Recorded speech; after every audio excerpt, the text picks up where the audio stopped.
Chit Shakti of the spiritual energy. Vibhuti Dhama, opulent abode. Tripat, three-fourths. Aishwarya, opulence. Nama, named. Maika Vibhuti, material opulence. Ekapada, one-fourth. Abhidhana, known. Translation and purport by His Divine Grace, A.C. Bhaktivedanta Swami Srila Prabhupada Ki Jai. The spiritual world is considered to be three-fourths of the energy and opulence of the Supreme Personality of Godhead, whereas this material world is only one-fourth of that energy. That is our understanding. Purport. Haridam, Paravyoma, and Goloka Vrindavan are beyond the material cosmic manifestation. They are celebrated as three-fourths of the Lord's energy. The material world, conducted by the Supreme Lord's external energy, is called Devi Dham and is a manifestation of one-fourth of his energy. Hare Krishna. Mukam karoti vachalang pangung langayate girin yat kripa tangahang vande shri gurun dinataranam Om Jnana Timirandasya Jnananjana Shalakaya Chakshurun Militam Yena Tasmai Shri Gurave Namaha. Jai Shri Krishna Chaitanya Prabhu Nityananda Shri Advaita Gadadhara Shri Vasadi Gaur Bhakta Vrinda. Hare Krishna, Krishna Krishna, Hare Hare, Hare Rama, Hare Rama, Rama Rama, Hare Hare. Hare Krishna, Krishna Krishna, Hare Hare, Hare Rama, Rama Rama, Hare Hare.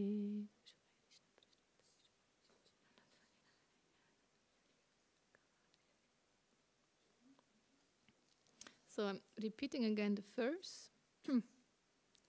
Translation: the spiritual world is considered to be three-fourths of the energy and opulence of the Supreme Personality of Godhead, whereas this material world is only one-fourth of that energy. That is our understanding. So I would like to give a little overview of where we are. This chapter is called The Opulence and Sweetness of Lord Sri Krishna. Already in the 20th chapter, we started with a discussion, respectively a teaching by Lord Sri Chaitanya Mahaprabhu to Sanatana Goswami. Anyone remembers where this discussion took place?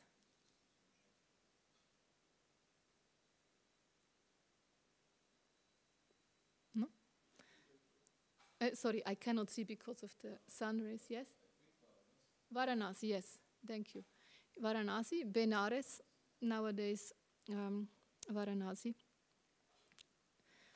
Sanatana Goswami met Lord Chaitanya Mahaprabhu in the house of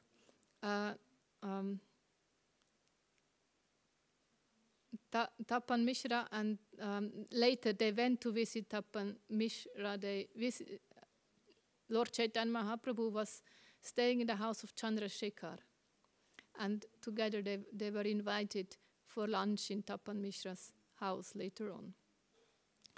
But when Sanatan Goswami came to Varanasi, he got the mercy of Lord Chaitanya Mahaprabhu to be taught in the bhakti philosophy for 2 months. 2 months he got the instructions of Chaitanya Mahaprabhu in Varanasi. And the chapters 20, 21, 22, and 23 of Madhya-līlā, 5th chapter,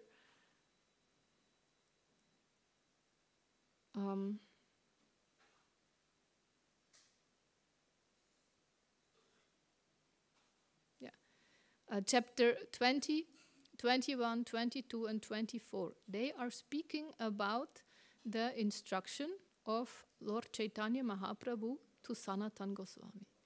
And at the end of chapter 24, Lord Chaitanya Mahaprabhu, he gives a little synopsis, or let's say a summary of the whole teachings.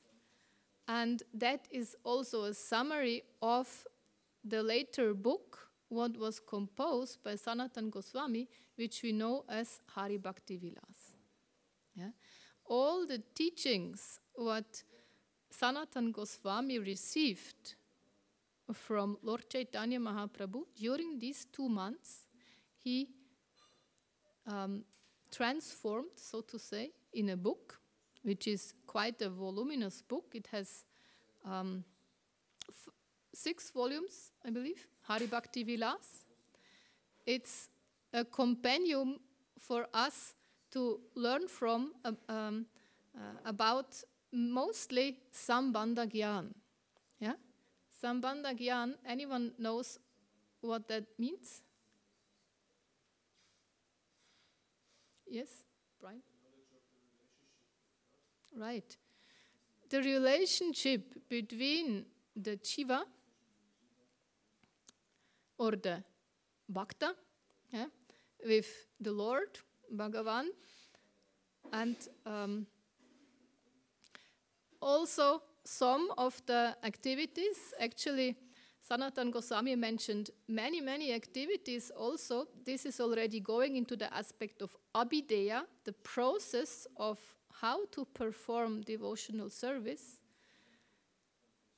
And just as a side note, but Rupa Goswami, later on, he took from all of these explanations what Sanatan Goswami gave in the Hari Bhakti Vilas, the 64 most important angas, parts of devotional service, and wrote his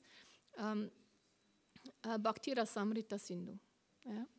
So what we have in Bhakti Rasamrita Sindhu are the 64 most important elements or processes of how to perform devotional service. And it is stated there by Srila Rupa Goswami that he took them from Hari Bhakti Vilas, from Sanatan Goswami, which where he has many more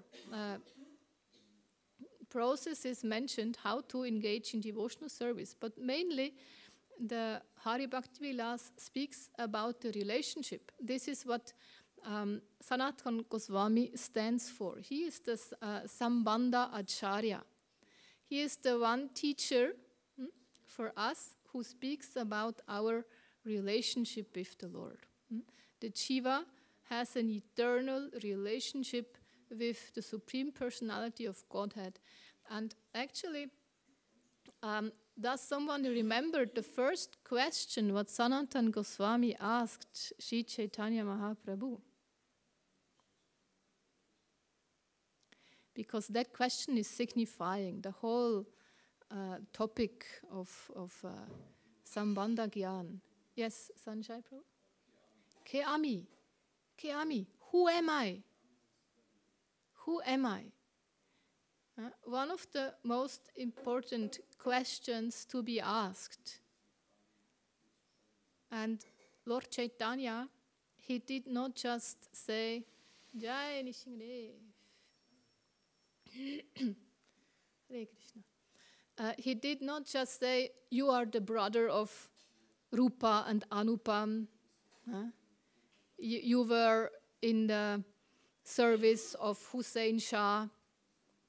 No, Lord Chaitanya took that question on the level of the soul and gave him an answer to pointing to the soul, which is a universal answer. It's not just fitting to Sanatana Goswami. It's for everyone, for all the jivas, all the souls.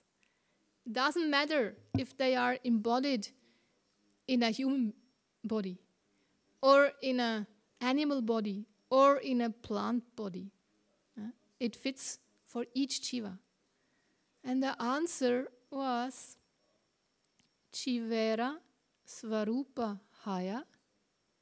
The Svarup, the form, the eternal form of the jiva is Krishnera Nitya Dasa. Is to be a Nitya Das. Nitya means eternal, Dasa is the servant of Krishna. Krishnera Nitya Das, eternal servant of Krishna. Then the second line of the verse is Krishnera Tatashta Shakti, Beda Beda Prakash. The jiva, soul, is Tatashta Shakti. There are three main energies of the Lord.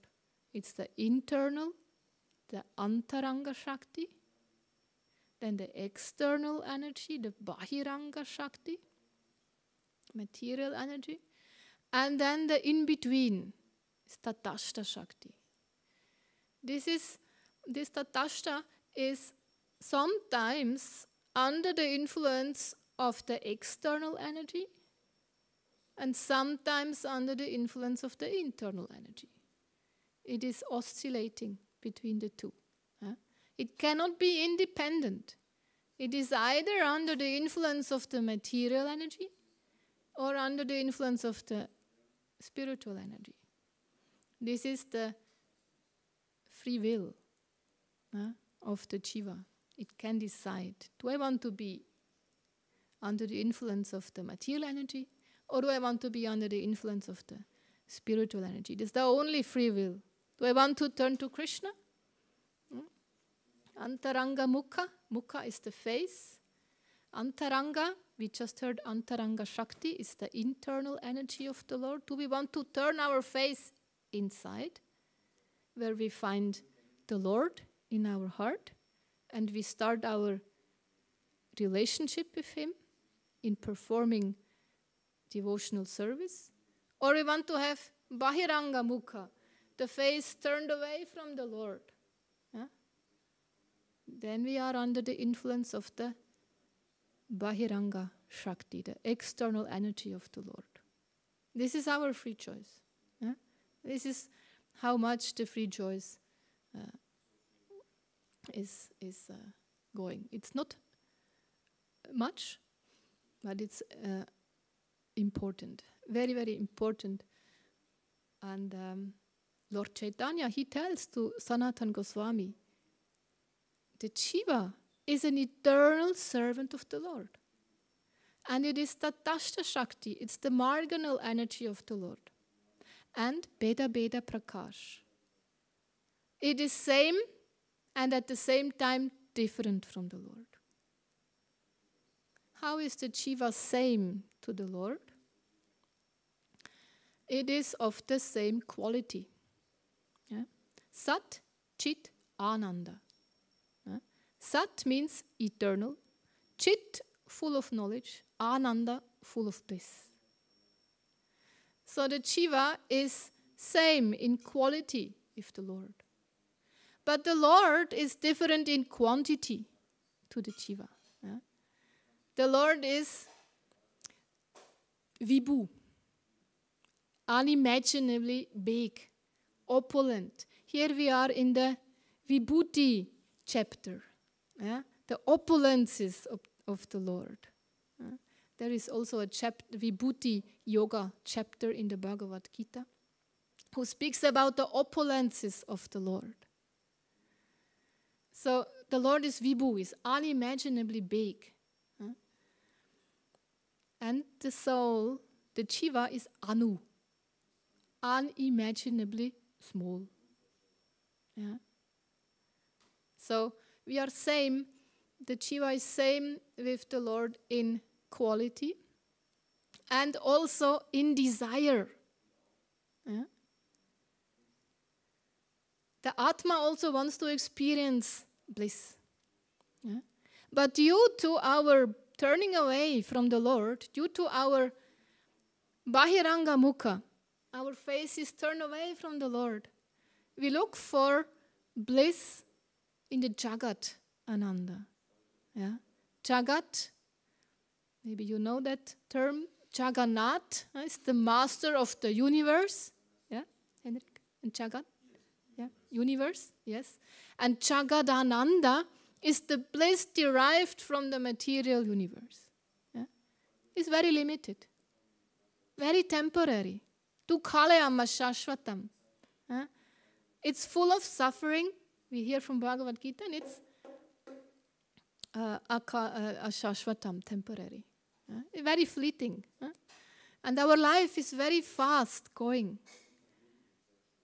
So this kind of bliss is not satisfying to the soul. There is a next higher form of bliss, which is Brahmananda. Compared to the Jagadananda, the Brahmananda is 1,000 times bigger. So it has a certain attraction for us. Yeah? But at the same time, we understand the Brahmananda is not satisfying. It is boring.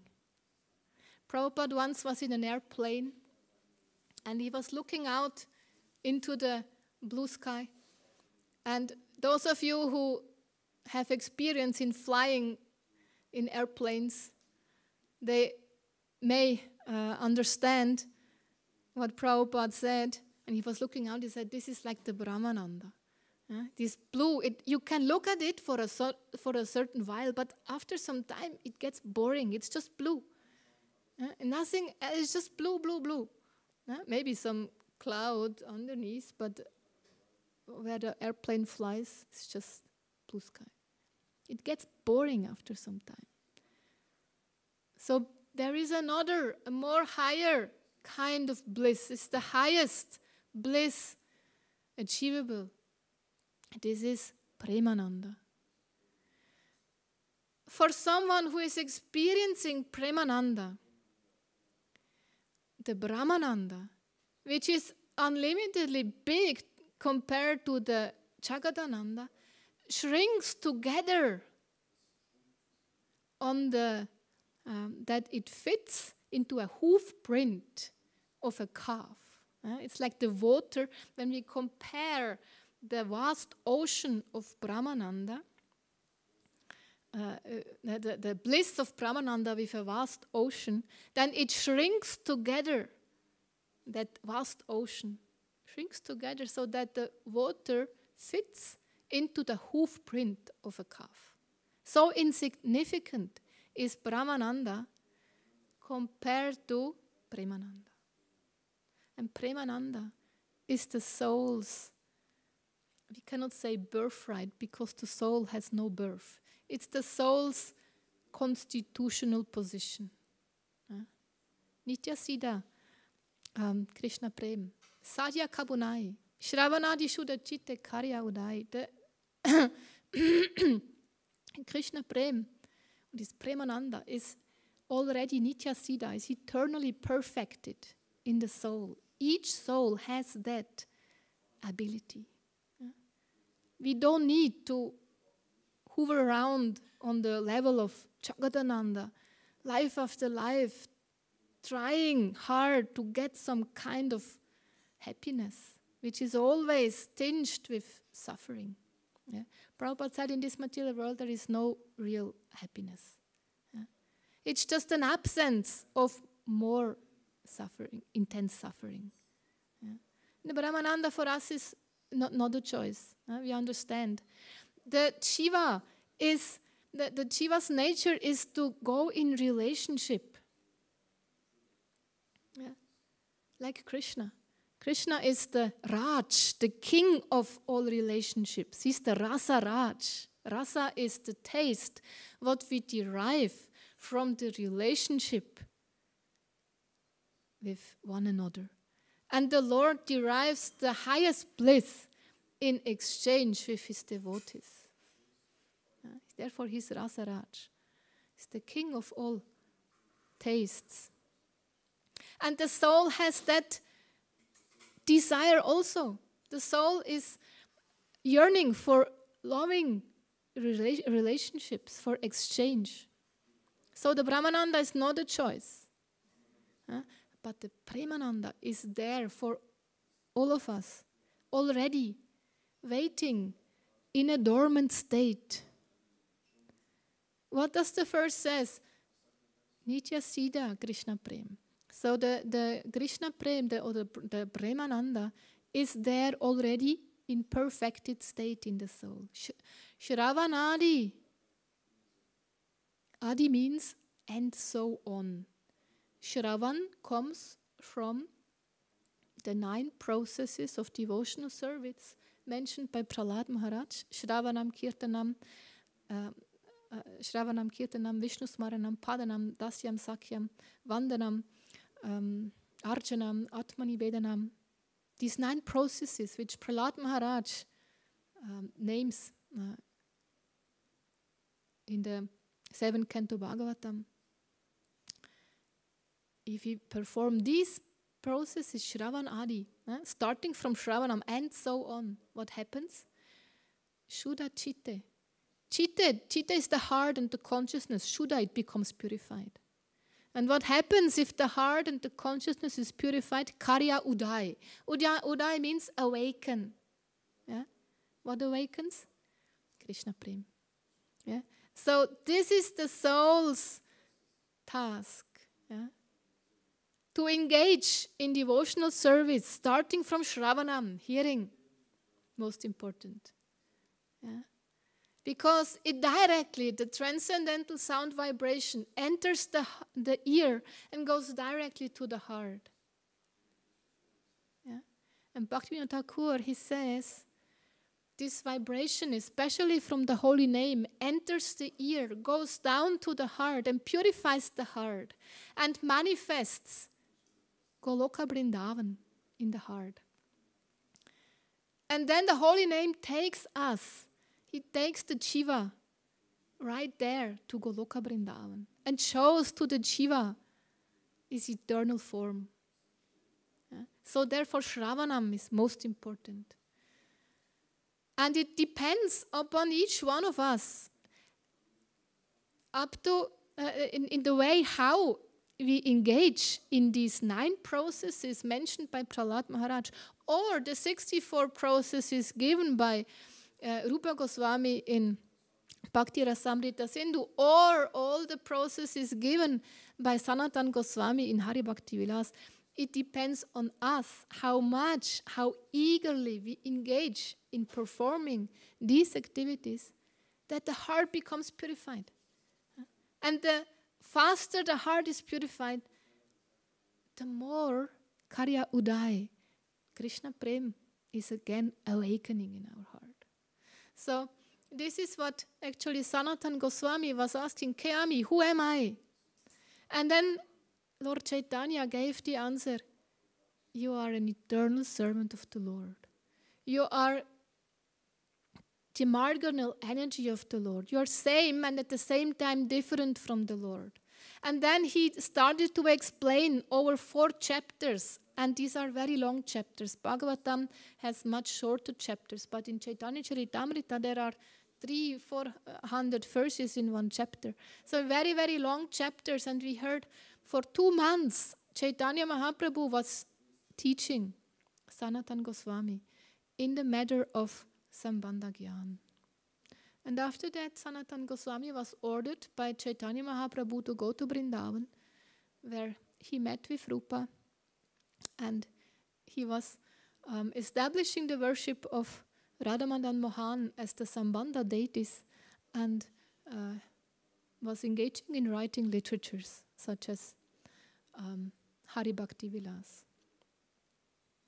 So here we are in the Vibhuti chapter. We hear that the spiritual world consists of 3/4 of the energy of the opulence of the Lord, and the material world consists of 1/4. We just heard about Premananda. This is the bliss derived from pure love of Godhead. And this Premananda, in comparison to Brahmananda and Jagadananda, is eternal.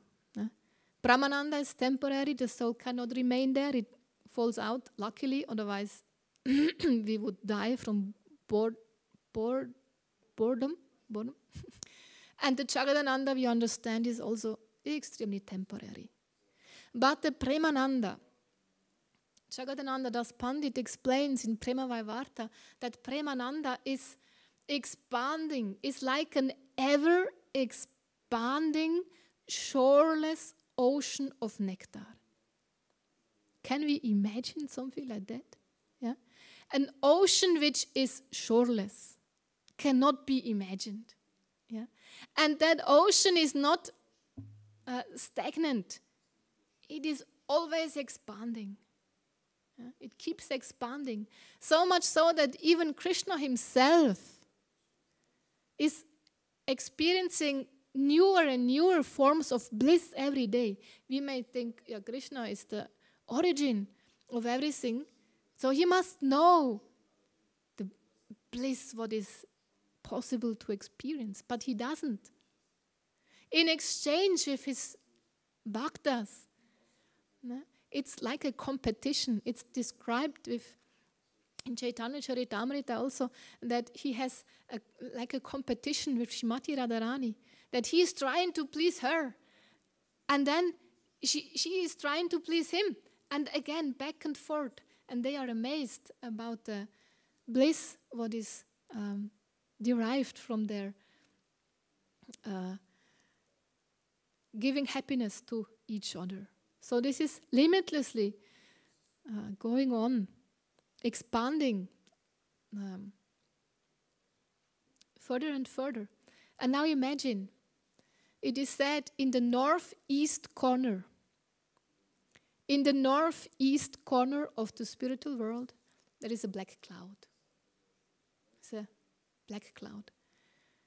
When we hear northeast, we may think, okay, it's up, it's north and east, so it must be almost on top of everything else. Yeah? But even here, Prabhupada writes, the material world,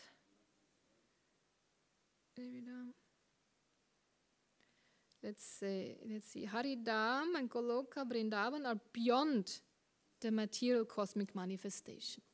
Yeah. So not to think that this cloud, this black cloud, is higher than the spiritual manifestation. It is below. Yeah? But still, it is said that this black cloud is situated at the northeast corner of the spiritual world. How it is possible to have an orientation, I'm not able to understand, because it's ever expanding. How can we say there is a northeast corner? Yeah, but this is how we read from scriptures. And this corner, this black cloud, is of the size. Of course, we cannot compare the size, but just for us to get an understanding is 1/4. Compared to the huge spiritual world which is 3/4. Yeah?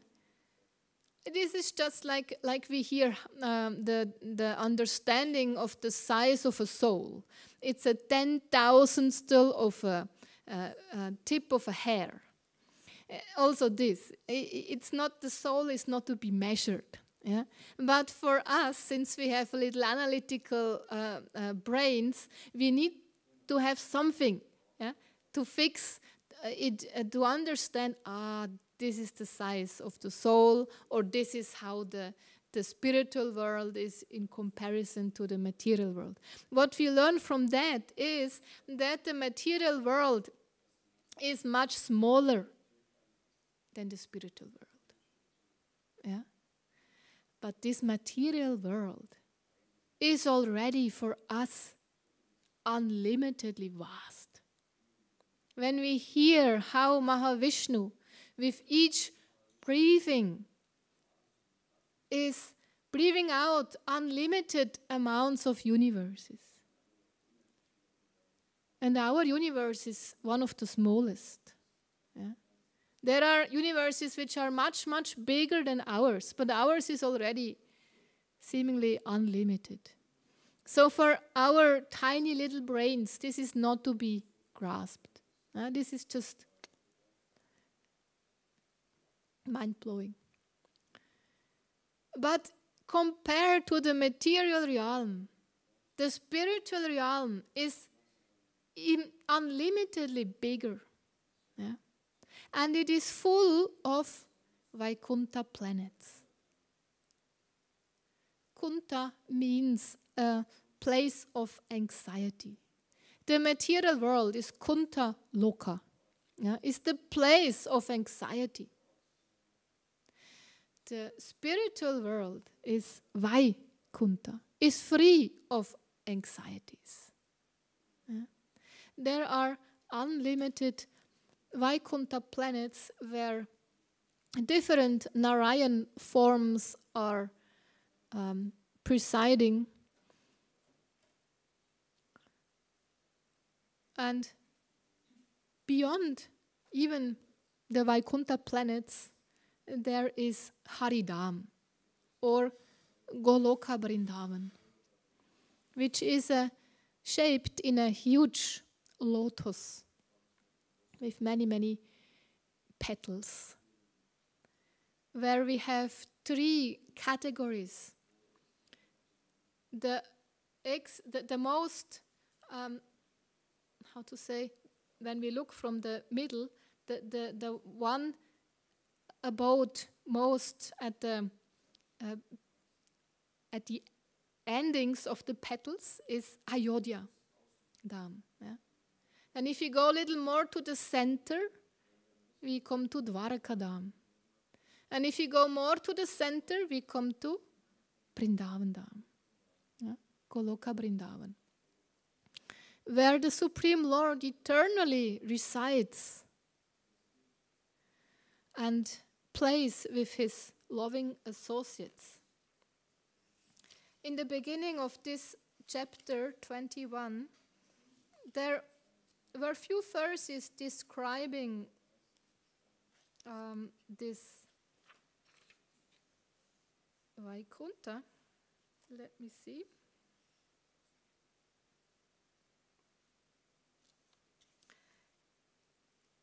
Do you have a book there in German, Sanjay Prabhu? Yeah, okay. Text 3. I'm reading from text 3. The same, 21. Sri Chaitanya Mahaprabhu continued, all the transcendental forms of the Lord are situated in the spiritual sky. They preside over spiritual planets in that abode, but there is no counting those Vaikuntha planets. And then text 4, the bread, how to say in English? Breite, in English? Bread? Breath, DTH, breath, yeah, it means the Breite, yeah. The breadth of each Vaikuntha planet is described as 8 miles multiplied by 100, by 1,000, by 10,000, by 100,000, and by 10 million. This is only one of the Vaikuntha planets. In other words, each Vaikuntha planet is expanded beyond our ability to measure. Each one. And of those, there are unlimited ones. Then text 5. Each Vaikuntha planet is very large, and each is made of spiritual bliss. The inhabitants are all associates of the Supreme Lord, and they have full opulence, like the Lord himself. This is how the Vaikuntha planets are all situated. And text 6, since all the Vaikuntha planets are located in a certain corner of the spiritual sky, who can measure the spiritual sky? And text 7, the shape of the spiritual sky is compared to a lotus flower. The topmost region of that flower is called the whirl, and within that whirl is Krishna's abode. The petals of the spiritual lotus flower consist of many Vaikuntha planets. Now we jump over a few verses and go to text 29. According to the revelations of revealed scripture, Vrindavan, this is Haridam, the center of the world, extends only 16 kroshas, 32 miles. Nonetheless, all the Vaikuntha planets and innumerable universes are located in one corner of this tract. So,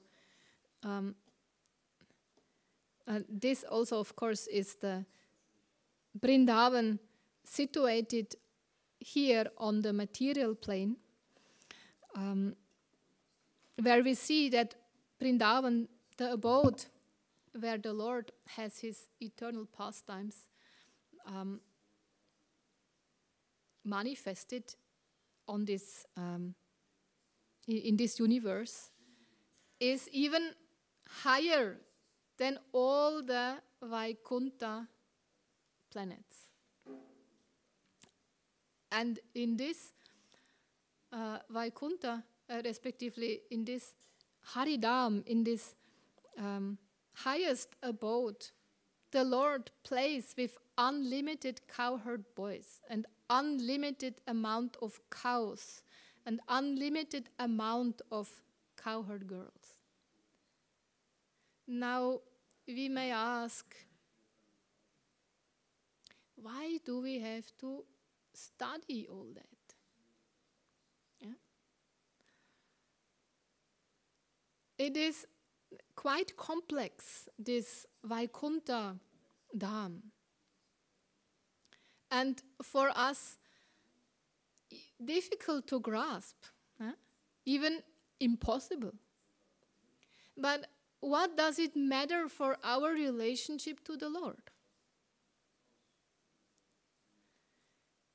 It is said, Krishna himself says in Bhagavad Gita, 10th chapter, there are 4 verses which are the most important verses of Bhagavad Gita. Chatur Shloki Bhagavad Gita. It goes from 8, 9, 10 and 11. And the 8th verse is Ahang sarvasva prabhavo mata sarvam pravartate iti matva bhajante mam buddha bhava samanvita. It says, Krishna says to Arjuna, I'm the source of everything. Everything emanates from me. a wise person who perfectly knows that, Buddha Bhava Samanvita, engages in worshipping me. There is the answer in the question, why do we have to know all that? If we understand the vastness, if we understand the opulences, the vibhutis, therefore also in the 10th chapter Bhagavad Gita, Krishna is explaining his vibhutis, his opulences. Yeah? He is the beginning, the middle and the end of all existence. He is all knowledgeable. He is the ability in man. He is the time factor. Amongst animals, he is the lion. And amongst the human beings, he is the devoted Prahlad. Yeah? He is enumerating, he's telling us all about his opulences. And this is for us to understand. He is not an ordinary person. He is personally the Supreme Personality of Godhead. Sarva Karana Karanam, the origin of all origin. Yeah? Everything emanates from him. And because he is the origin of everything, he is the one to whom we offer our obeisances. And not only that, but he is offering us a loving relationship. Yeah. In 5 different forms.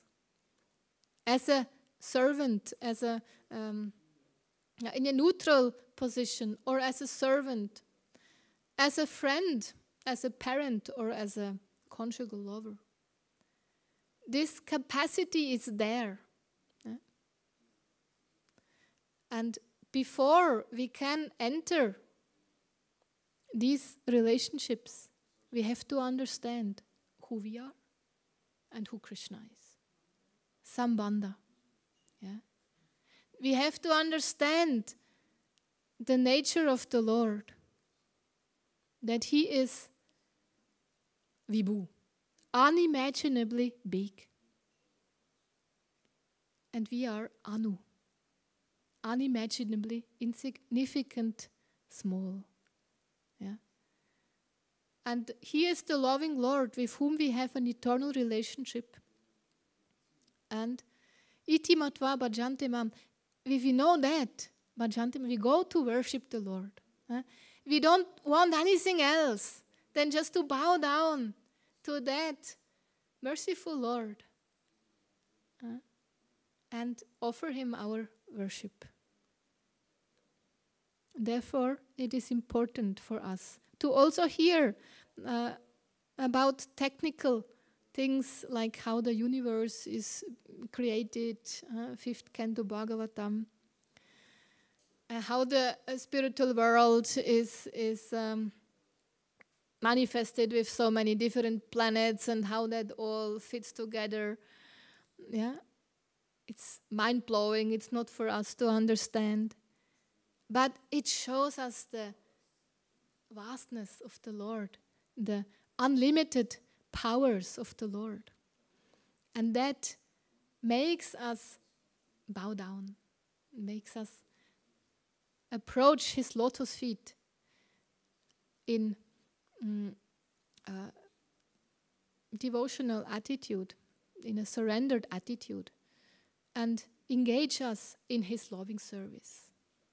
Because we understand he is the one. In the material world, everybody wants to be God himself.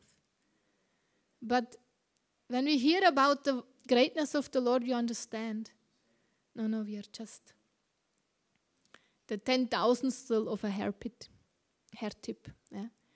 But we are a loving part and parcel of the Lord. An eternal small part of the Supreme Lord, meant to be in a loving relationship with him. Yeah? And by reviving this relationship, in one of the 5 rasas, we can derive the most bliss. What is the soul actually yearning for? This is the soul's right. Hare Krishna. This is what I wanted to share with you today. Are there any questions, comments? Yes, please.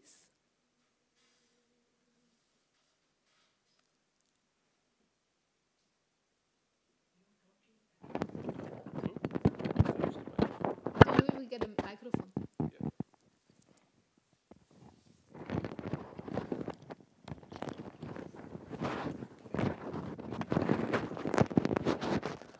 You are talking about.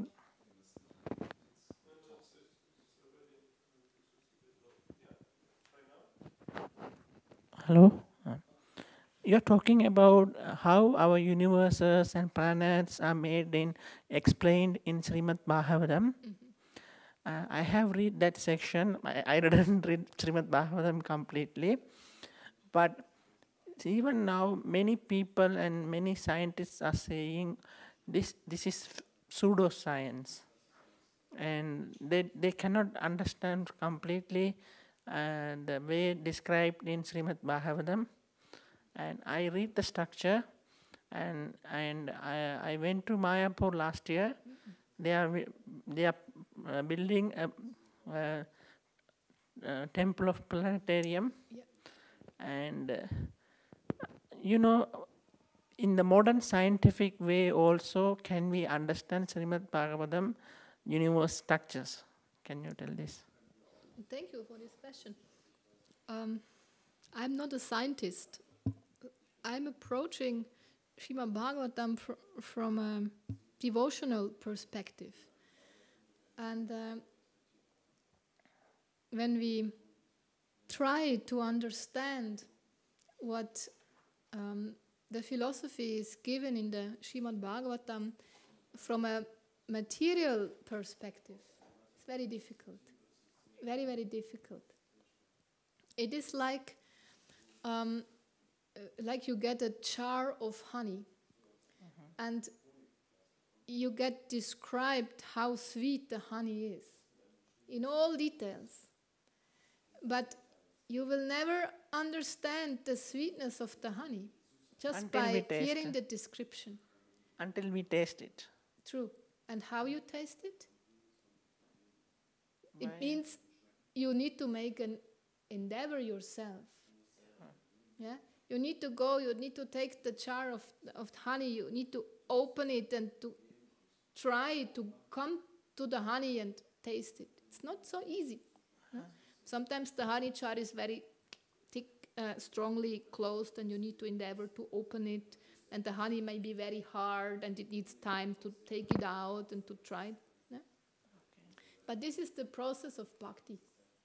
And is there if we approach the Bhagavatam philosophy of creation through modern scientific way, it is a waste of time, or it is also acceptable as a spiritual process?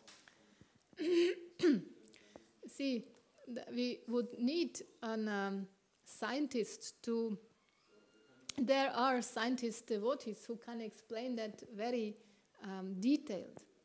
But I'm only staying with... Heartfully, is it waste of time, or we have to just accept everything described in Bhagavatam?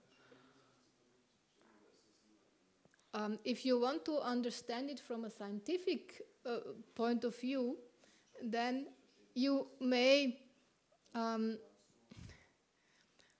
have some problems, or you may need to approach a devotee who is scientifically trained. Okay. It is possible also, but it needs a certain background. No?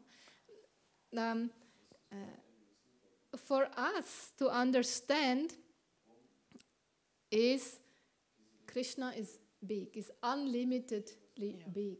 Yeah? This is for us, it makes us humble. It makes us take the humble position and bow down. Yeah? And Prabhupada, he was telling us, don't try to understand things from a material perspective. But engage in the process of devotional service. Try to open the honey jar and try the honey. And then what happens? Tadami buddhi yogam tam. Then Krishna gives you the buddhi, the intelligence to understand what you need to understand. Maybe it's not even necessary for you to understand how everything fits together. Yeah? Okay. But what is necessary for us to understand is what is our eternal relationship with the Lord. Okay. Yeah? Our life is very short. Yes. Yeah? Yes. So better take all the time to walk on the path towards understanding our relationship with the Lord.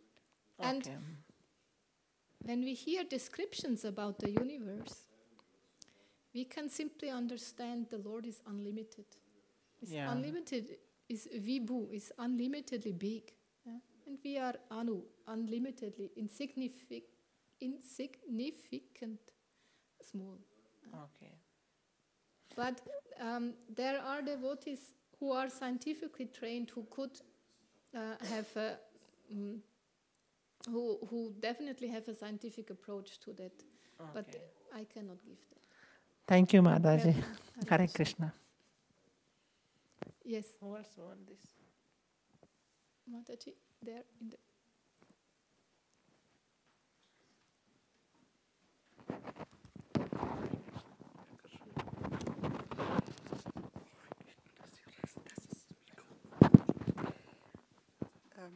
Ja, also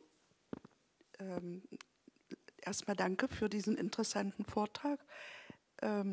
Ich habe so festgestellt für mich, also meine Oma hat mir schon gesagt, da war ich 5 Jahre, der Mensch ist ein Nichts. Wir sind so klein, wir sind nichts. Im Gegensatz zu Krishna, zu Gott. Und sie hat mir gesagt, als ich fragte, ja, wo kann ich ihn sehen? Da sagte sie mir, du kannst ihn mit diesen Augen nicht sehen. Du kannst das nicht. Das ist uns nicht gegeben. Wir sind, je mehr wir Hingabe entwickeln, je mehr wir das echt wollen, wird uns Krishna die Dinge allmählich offenbaren, soweit wir es verstehen können. Und ich hatte Erlebnisse, ich hätte nie geglaubt, was man mir erzählt, wenn ich Krishna das nicht erleben lassen hätte. Und das erleben zu dürfen, das zu sehen, also das ist so grandios, das ist mit nichts zu vergleichen in dieser Welt. Also das ist ein Riesengeschenk. Ja? Aus dem Nichts in einer Sekunde kann er total das, was neben einem ist, alles total verändern. Und es ist grandios. Ja? Also das ist wissenschaftlich, glaube ich, gar nicht so erklärbar, ja, wie man sich das vorstellt. Gab es auch mal so einen Film, Krishna-Bewusstsein gegen Wissenschaft, wunderbar dargestellt in einem indischen Film. Und Krishna hat natürlich, ist ja klar, alles geht von ihm aus, alles hat er in der Hand, er überschaut alles, er sieht alles. Das ist wissenschaftlich, wenn die Wissenschaft das erklärt, dann ist das Thema schon wieder vorbei, dann ist schon wieder das nächste da. Also es ist so grandios. Ja. Yeah, there was once an incident. I was going on a mountain to just walk around, and in the same I had to take a train, a mountain train up the hill, and in the same train there was a group of students who studied botanic, and it was a wonderful day. It was in Switzerland. One could see the Alps in the back, and I was just walking around, and that time, of course, little also enjoying whatever beauty was there. And then in the evening, one of these students came to visit me. And I asked her, did you see the beauty of the mountains? And she said, what? Mountains? No, did not see. We were asked to find these little plants who are crawling up the trees. We are just looking for trees who had that farn, I don't know in English, which is around the trees, and some plants, yeah. And I was wondering, this is actually what the scientists are trying. They want to go into some details, and they miss the whole thing. Yeah. There was once an author who got a ball from God. I forgot the name of that person. He got a ball, and he was asked by God, try to find out what it is, what I gave you. And that was scientifically, he tried to find out. There was a little sand, there was a little water, some drops of water, but nothing really tangible, nothing really which made sense to him. And then after some while, God asked him, so did you find out what I gave you? And the scientist said, I cannot see something valuable in it. I don't know actually what it was. I just found little dust, little sand, little water. And God told him, I gave you the earth. No? And you were not able to see because scientific eyes, they just try to figure out the single pieces and details, and they miss the whole thing. But the devotee, he has different eyes, as you said. Caitanya-caritāmṛta bhakti vilochanena. The eyes of a devotee, they are smeared with the bulb of love. And they see the Lord everywhere. Yeah? They can see the Lord everywhere. They can see the loving hand of the Lord behind all the arrangements. And these descriptions, what we find of the universe, also in the 5th canto, yeah, they are challenging to the scientists. Yeah? But they are also preparing us, preparing our heart for the 10th canto. Yeah? They are giving us the perspective, the understanding that without accepting the fact that God is great and we are insignificant, we cannot move on the path of devotion. Yeah. So, we will continue to hear, of course, of the construction of the universe. Lord Chaitanya Mahaprabhu is explaining to Sanatana Goswami further about that. But we always bear in mind why we are going to hear that. Yeah? To understand that fact that the soul is insignificant, small, and has an eternal loving relationship to the Lord. And the more we understand about the greatness of the Lord, the more we engage in service to Him. Hare Krishna. Hare Krishna. Thank you very much for your kind attention. Shri Caitanya-caritāmṛta ki jai. Srila Prabhupada ki jai.